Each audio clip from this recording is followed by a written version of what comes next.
Hello dear students, today we will be discussing about Newland's octaves. Students, in the previous video we have seen how Dobereiner tried to classify the known elements into a group of three which is called as triads. But we have also seen that it had some limitations की जे 33 elements non होते त्या सगळ्याच्या सगळ्या एलिमेंट्सना ट्रायड्समध्ये classify करणं Newlands डोबेरेनरला possible झालं नाही.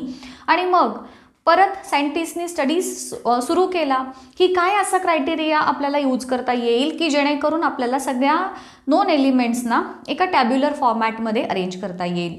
So Newlands हा जो सायंटिस्ट होता जॉन न्यूलँड्स यानं डोबेरेनर नंतरचा सेकंड अटेम्प्ट केला. अर्थात बरेचशा सायंटिस्टने केला बट जो रेकग्नाइज झाला इट वॉज बाय न्यूलँड्स.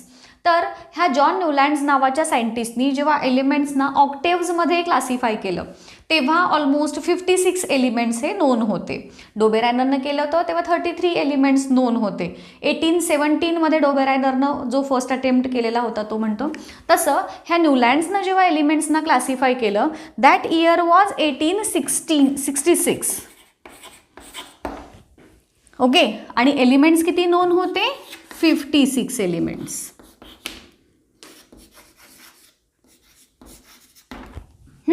आता दॅट वॉज ट्रायड म्हणजे ग्रुप ऑफ 3. आता इथं ऑक्टेव्ज आहे, ऑक्टेव्ज म्हणजे ग्रुप ऑफ 8 एलिमेंट्स. मग आता बघूयात आपण काय क्रायटेरिया त्यानं यूज केला, कशा पद्धतीनं एलिमेंट्सना क्लासिफाय केलं. बघा इथे ट्रायड्स डोबेरेनरचे जे ट्रायड्स होते आणि न्यूलँडचे ऑक्टेव्ज याच्यामध्ये काही सिमिलॅरिटीज पण आहेत आणि काही डिफरन्सेस पण आहेत. पहिल्यांदा बघूयात सिमिलॅरिटीज काय काय आहेत. तर स्टुडंट्स ट्रायड्स अँड ऑक्टेव्ज या दोन्हीमध्ये देखील एलिमेंट्सची अरेंजमेंट ही ॲटॉमिक मास च्या इन्क्रीजिंग ऑर्डरप्रमाणे केलेली होती. ही झाली त्याच्यामध्ये असणारी सिमिलॅरिटी. दोन्हीमध्येही ॲटॉमिक मासची इन्क्रीजिंग ऑर्डर हा मेन क्रायटेरिया होता फॉर क्लासिफिकेशन. डिफरन्स काय होता? तर ट्रायड्समध्ये जे एलिमेंट्स होते त्यांच्या प्रॉपर्टीज सेम होत्या.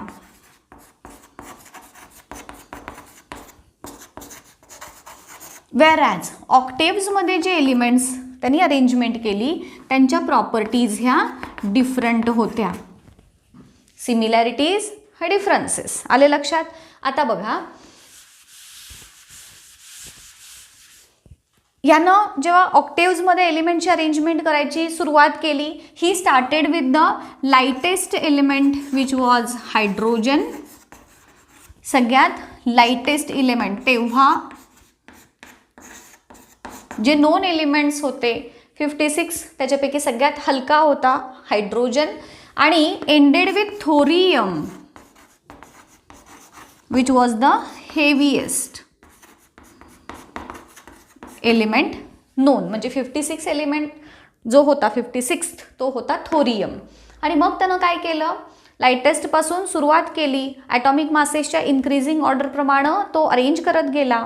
आणि मग त्याला काय दिसून आलं की ॲटॉमिक मासेस जसं जसं इन्क्रीज होत जात आहेत तशा तशा एलिमेंट्सच्या प्रॉपर्टीज ह्या चेंज होत जात आहेत. आणि प्रत्येक जे 8th एलिमेंट आहे त्याच्या प्रॉपर्टीज ह्या फर्स्ट एलिमेंटच्या प्रॉपर्टीजशी मिळत्या जुळत्या आहेत. तुम्ही 20 एलिमेंट्स जे फर्स्ट 20 एलिमेंट्स आहेत ते लर्न केले असतील, त्यांचा सिक्वेन्स तुम्ही लर्न केला असेल ॲटॉमिक मास ॲटॉमिक नंबरनुसार, तर तो तुम्हाला इथं देखील यूज होणार आहे. इथून सुरुवात आपण जशी केली ती हायड्रोजनपासून त्यानं सुरुवात केली विच वॉज द लाइटेस्ट. त्याच्यानंतर जो आपले 20 एलिमेंट्स जे आहेत हाय ही लाईज बिकॉज बॉईज कॅनॉट ओबे तो तुम्हाला मी व्हिडिओ दाखवलेला होता. त्याची लिंक तुम्हाला मी डिस्क्रिप्शन बॉक्समध्ये देते. तो एकदा व्हिडिओ जर तुम्ही बघितला नसेल तर बघून घ्या. त्याच्यामध्ये पहिले 20 एलिमेंट्स लक्षात कसे ठेवायचे ह्याची ट्रिक मी सांगितलेली आहे. मग त्यानुसार आपण जाऊयात. हायड्रोजन नंतरचा आपल्या मॉडर्न पिरियडिक टेबलमध्ये जो आपण यूज करतो तो हेलियम आहे. बट जेव्हा न्यूलँड्सनं ऑक्टेव्हची फॉर्मेशन केलेली होती तेव्हा इनर्ट गॅस हेलियम हा इनर्टमध्ये येतो गॅसेसमध्ये आणि त्याचा डिस्कवरी तेव्हा झालेली नव्हती. सो हायड्रोजन नंतर येतो तो लिथियम इथे आणि आपल्या याच्यामध्ये येतो तो हेलियम आहे. त्यानंतर beryllium, boron, carbon, nitrogen, oxygen 1, आता बघा ह्यांचे नंबर 1 2 3 4 5 6 7 ॲटॉमिक मासच्या इन्क्रीजिंग ऑर्डरप्रमाणे त्यांना अरेंज केले. Atomic mass of lithium is greater than hydrogen and so on. आता त्याला काय दिसून आलं, काय पॅटर्न दिसून आला की ह्याच्यानंतरचा 8वा एलिमेंट ऑक्सिजन नंतरचा कुठला असणार आहे आता बघा, फ्लोरीन. तर ह्या फ्लोरीनच्या प्रॉपर्टीज ह्या फर्स्ट एलिमेंटच्या प्रॉपर्टीजशी सिमिलरिटी असणाऱ्या आहेत आणि म्हणून त्यानं काय केलं, इथे ह्या फ्लोरीनला हायड्रोजनच्या अंडर प्लेस केलं. त्यानंतर परत पुढे हा जर आपण टेबल कंटिन्यू केला, इथे निऑन परत येणार नाही, मग इथे येईल sodium, magnesium, aluminium, silicon, phosphorus, त्यानंतर सल्फर. इथंपर्यंत मी घेते. आता ह्या परत प्रॉपर्टीज काय झाल्या बघा, ॲटॉमिक मास जसं जसं चेंज होत गेलं, इन्क्रीज होत गेलं, तशा तशा प्रॉपर्टीज ह्या बदलत गेल्या आणि एका ठराविक ॲटॉमिक मासनंतर त्या परत रिपीट झाल्या. हां, मग ह्या ऑब्झर्वेशन्सच्या बेसिसवरती त्यानं एक लॉ मांडला की ज्याला म्हटलं जातं न्यूलँड्स लॉ ऑफ ऑक्टेव्ज. आता ह्या ऑक्टेव्हच्या लॉनुसार मी जसं तुम्हाला सांगितलं, प्रत्येक 8व्या एलिमेंटच्या प्रॉपर्टीज ह्या पहिल्या एलिमेंटच्या प्रॉपर्टीजशी मिळत्या जुळत्या आहेत. मग इथे या टेबलमध्ये जर मी हायड्रोजनला फर्स्ट एलिमेंट म्हटलं तर फ्लोरीन हे 8th एलिमेंट आलं आणि त्याच्या प्रॉपर्टीज हायड्रोजनसारख्या आल्या. लिथियम हे जर फर्स्ट एलिमेंट म्हटलं आपण तर सोडियम हे 8वं एलिमेंट येईल आणि त्याच्या प्रॉपर्टीज लिथियमसारख्या आहेत म्हणून लिथियमच्या खाली सोडियम आलं अँड सो ऑन. आता अशा पद्धतीनं अरेंजमेंट करत करत करत गेल्यानंतर त्यानं सगळ्या 56 एलिमेंट्सना अशा प्रकारे ऑक्टेव्हच्या फॉर्ममध्ये कन्वर्ट तरी केलं, अरेंज तरी केलं. परंतु त्याला नंतर असं लक्षात आलं की हा जो पॅटर्न आहे, कुठला पॅटर्न की प्रत्येक 8व्या एलिमेंटच्या प्रॉपर्टीज पहिल्या एलिमेंटच्या प्रॉपर्टीज सारख्या आहेत, हा पॅटर्न फक्त कॅल्शियमपर्यंतच्याच एलिमेंट्सनी फॉलो केला. आफ्टर कॅल्शियम हा पॅटर्न त्यांना दिसून नाही आला. सो अगेन हा त्याचा एक डिमेरिट होतो, तो आपण पुढं बघूयातच. ही अरेंजमेंट कळाली कशा पद्धतीनं केलं. आता हे जे आहे ऑक्टेव्ज त्याला त्यानं कम्पेअर केलं with those octaves which are present in music. म्युझिकमध्ये सा रे ग म प ध नी हे 7 स्वर झाले आणि परत सा येतो, मग तो सा ह्या पहिल्या सासारखाच असतो की नाही, म्हणजे त्याचं फक्त सप्तक बदलत जातं. असं म्युझिकमधलं नॉलेज जर तुम्हाला असेल तर ते माहीत असेल. मग तशा पद्धतीनं म्युझिकमध्ये कसे हे सप्त स्वर जे आहेत ते रिपीट होत जातात, तसं ह्या ॲटॉमिक मासच्या इन्क्रीजिंग ऑर्डरप्रमाणे एलिमेंट्सना अरेंज केल्यानंतर त्याच्या प्रॉपर्टीज ज्या आहेत त्या बदलत जातात आणि ठराविक क्रमानं रिपीट होतात. आणि मग त्याचा लॉ आहे. बघूयात काय लॉ आहे न्यूलँड्सचा ऑक्टेव्हचा लॉ. ही जी उदाहरणं मी दिलेली होती, हा सिक्वेन्स तुम्हाला लक्षात ठेवायचा आहे. आपले फर्स्ट 20 एलिमेंट्स तुमच्या जेव्हा लक्षात असतील तर हे लिहायला काही तुम्हाला अवघड जाणार नाही. फक्त एक लक्षात ठेवा, हेलियम आणि निऑन हे ह्याच्यामध्ये आपल्याला इन्क्लूड करायचे नाही आहेत, कारण ते इनर्ट गॅसेस आहेत आणि इनर्ट गॅसेसचा जेव्हा म्हणजे ह्यानं ऑक्टेव्ह जेव्हा फॉर्म केले तेव्हा इनर्ट गॅसेसचा शोध हा लागलेला नव्हता. Wien elements are arranged in horizontal rows in order of increasing atomic masses, the properties of every 8th element were similar to the first one. हा जो लॉ आहे याला म्हणायचं न्यूलँड्स लॉ ऑफ ऑक्टेव्ज. तुम्हाला एक्झाममध्ये ह्याच्यावरती कसे कसे प्रश्न विचारतात, नुसता लॉ तुम्हाला 1 or 2 मार्क्ससाठी विचारला जातो. एक्सप्लेन विथ एक्झाम्पल असं देखील कधी कधी विचारलं जातं. तेव्हा मगाशी मी जो सिक्वेन्स लिहिलेला होता एलिमेंट्सचा, कुठला कुठला लिहिलेला होता आपला हाय ही लाईज बिकॉजवाला, तो सिक्वेन्सवरून हायड्रोजन, हेलियम नाही, lithium, because, boys, can, not, obey, परत फादरमधला एफ खाली आला फादर, निऑन घ्यायचा नाही, nation, might, also, sign, peace, security, clause, आर्गॉनमधला ए घ्यायचा नाही, potassium, king, can. Up to calcium हा जो पॅटर्न आहे तो दिसून आला. आफ्टर कॅल्शियम एलिमेंट्सनी हा लॉ जो आहे तो फॉलो केलेला नाही. म्हणजेच या पिरियोडिक टेबलमध्ये कॅल्शियम नंतर क्रोमियम, इट्रियम यासारखे जे एलिमेंट्स परत नंतर त्यांचे जेव्हा त्यांना मांडणी केलेली होती तेव्हा मग त्यांच्या प्रॉपर्टीज ह्या त्यांना वेगळ्या वेगळ्या आहेत हे दिसून आलं. इथे फक्त ह्या तिघांच्या प्रॉपर्टीज सेम, या तिघांच्या प्रॉपर्टीज सेम, इथंपर्यंतच सेम. त्याच्यानंतर हा ट्रेंड जो आहे तो त्याला दिसून आला नाही. हा लॉ झाला, हे एक्झाम्पल झालं. तुम्ही एक्झाम्पल सांगताना इथंपर्यंत जरी लिहिलं तरी चालतंय किंवा कॅल्शियमपर्यंत लिहिलं तरी सुद्धा चालतंय. आणि मग इथे सांगायचं की here hydrogen, fluorine, chlorine, lithium, sodium, potassium यांच्या प्रॉपर्टीज ज्या आहेत त्या सेम आहेत असं तुम्ही इथे मेन्शन करायचं अलॉंग विथ एक्झाम्पल. 3 मार्कांच्या क्वेश्चनमध्ये तुम्हाला या ऑक्टेवचा जो लॉ आहे त्याचे लिमिटेशन्स विचारले जातात. हा आपला होता लॉ. आता ह्याचे लिमिटेशन्स काय आहेत ते बघूयात. 1 बाय 1 आता हा लॉ लिहून झाला असेल तुमचा, तर 1 बाय 1 लिमिटेशन्स बघूया. So here the first drawback किंवा लिमिटेशन, तुम्हाला 2 किंवा 3 मार्कांसाठी लिमिटेशन्स किंवा ड्रॉबॅक असं जर विचारलं तर काय लिहिणार? मी बोर्डवरती जे लिहिते ते शॉर्टमध्ये असणार आहे. तुम्ही एक्झाममध्ये लिहिताना ते शॉर्ट पॉईंट्स आधी लक्षात ठेवताना हे बोर्डवरचे पॉईंट्स लक्षात ठेवायचे, लिहिताना ते पॉईंट्स इलॅबोरेट करायचे. आता फर्स्ट लिमिटेशन बघूयात काय आहे ह्याचा.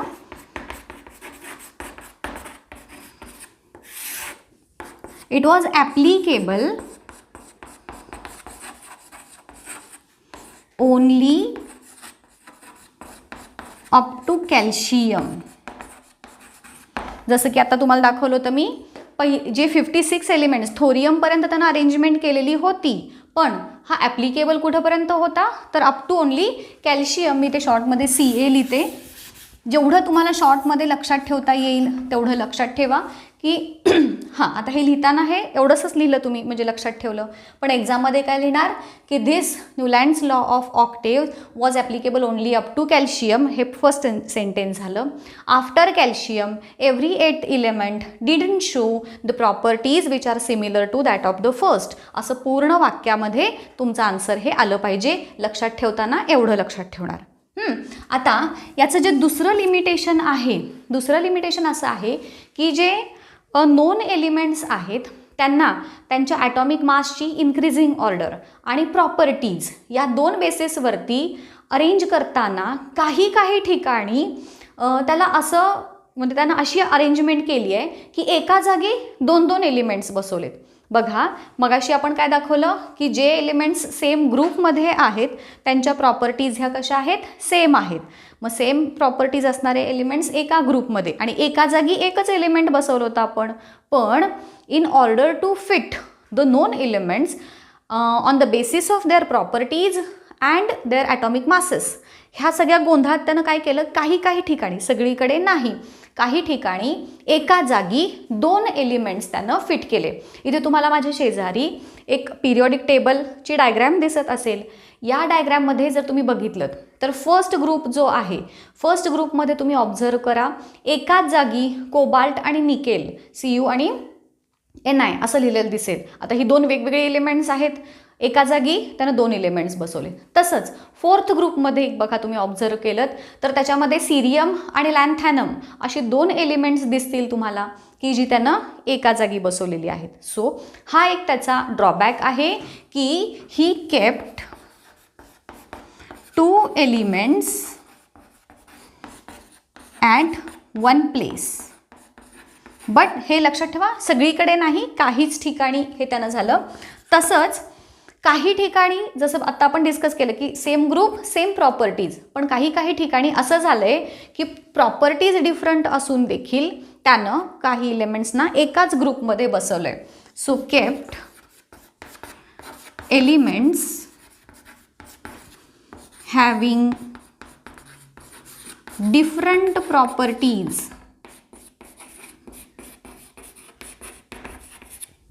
In same group.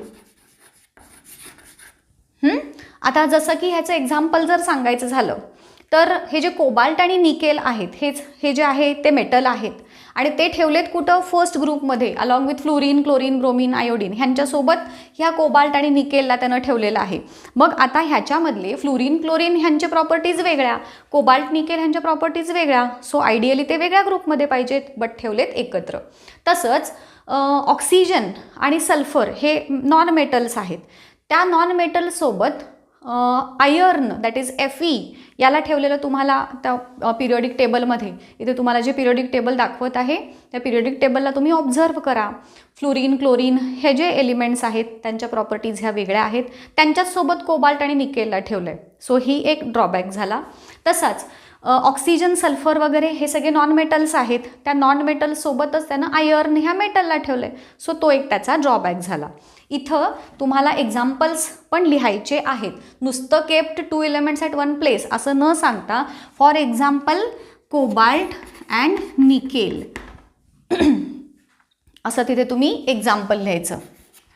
तसंच इथे cobalt and nickel with halogens हे एक्झाम्पल आहे, आणि Fe विथ नॉन मेटल्स ही एक त्याची ड्रॉबॅक आहे ह्या पिरियॉडिक टेबलचा. तसंच अजून एक ह्याचा थर्ड झाला. फोर्थ ड्रॉबॅक काय आहे बघूया. जे नोबेल गॅसेस आहेत किंवा नोबेल एलिमेंट आहेत, इनर्ट गॅसेस, त्यांची डिस्कवरी ह्या पिरियॉडिक टेबलची जेव्हा त्यानं निर्मिती केली तेव्हा झालेली नव्हती. So after discovery of inert gases त्यांना ह्या पिरियॉडिक टेबलमध्ये प्लेस करता आलं नाही. सो तो एक त्याचा तुम्ही ड्रॉबॅक सांगू शकता. No place for newly discovered elements like inert gases. So ही एक त्याची ड्रॉबॅक किंवा लिमिटेशन हे आपण सांगू शकतो. सो हे झाला आपला न्यूलँड्स लॉ ऑफ ऑक्टेव्ज. याच्यामध्ये जे न्यूली एलिमेंट्स डिस्कवर्ड होते, जे झालेले होते, आता त्याला काय वाटलं होतं की एवढेच 56च एलिमेंट्स असणार आहेत, याच्यापेक्षा जास्त एलिमेंट्सचा शोधच लागणार नाही परत, अशा विचार करून त्यानं हे पिरियॉडिक टेबल बनवलेलं होतं. त्यामुळं ॲक्च्युली लॅटर ऑन जेव्हा खरंच काही एलिमेंटचा शोध लागला तेव्हा मग त्याला ह्या पिरियॉडिक टेबलमध्ये त्यांना बसवता आलं नाही. हे त्याचे लिमिटेशन झाले. सो हे तुम्ही अजून एक फिफ्थ वन तुम्ही सांगू शकता की properties of newly discovered elements